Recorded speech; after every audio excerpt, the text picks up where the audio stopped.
Jay, you can't repeat the past. You can't repeat the past.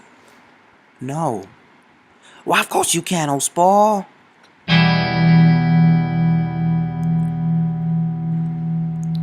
The Great Gatsby.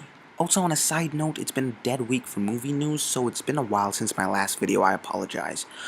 So, The Great Gatsby stars Leonardo DiCaprio, Tobey Maguire, and Carey Mulligan, and is directed by Zack Snyder. Sorry, it's directed by James Cameron. Nope. Was it Ang Lee? Oh, Baz Luhrmann. It's based off the famous classic novel by the same name by F.Scott Fitzgerald, and it's about Jay Gatsby, who is a mysterious and rich man who throws these grand parties day in and day out, but not everyone knows who he is. Now he is reunited with his past love interest, who is now married and basically attempts to court her. The movie has a significant amount of positives and negatives.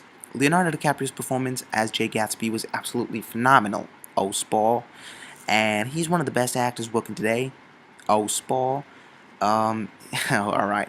He manages to throw off powerful emotions, and the film is worth seeing for the acting alone.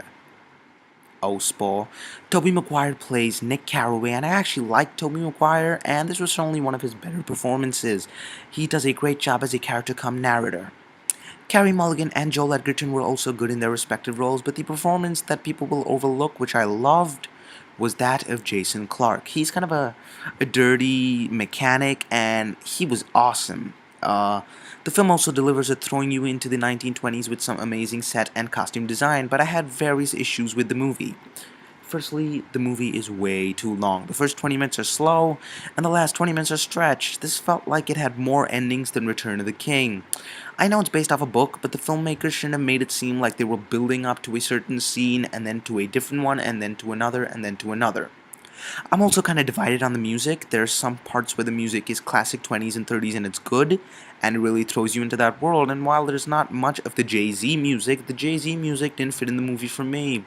The visual effects are at times good, but 90% of the time, they're overused. Everything feels fake, and I understand if that drew people out of the movie. And the 3D was actually good, but it's filled with gimmicks. You know, there's things that pop out at you, which is kind of weird. The editing is where I might have a lot of issues. Lots of shots fade into one another, and that didn't work for me. And when Nick Carraway is talking to himself, and you have the words he says pop up on the screen because he's writing it to himself, that was completely unnecessary. But I must admit there were times I was extremely invested in what was going on. I can't exactly credit the movie for the story that the movie had, since it's kind of based off a book, but for the kind of story they were going for, the angle they took it from was good, and you can tell that they put a lot of effort into it. So overall, the film does have redeeming qualities, great performances, but tries to be, it's too full of itself. That's the issue with the movie. It's just way too full of itself. I'm going 6.5 out of 10. Thanks for watching, and I wanted to let you guys know that I'm partnered officially with the Full Screen Network. I'll speak about this in detail sometime soon, but they are awesome. They provide so many benefits. I recommend you check them out as soon as you can. Thanks for watching. Be sure to like, comment, and subscribe. Follow me on Twitter and like me on Facebook. I'll see you later. Spall.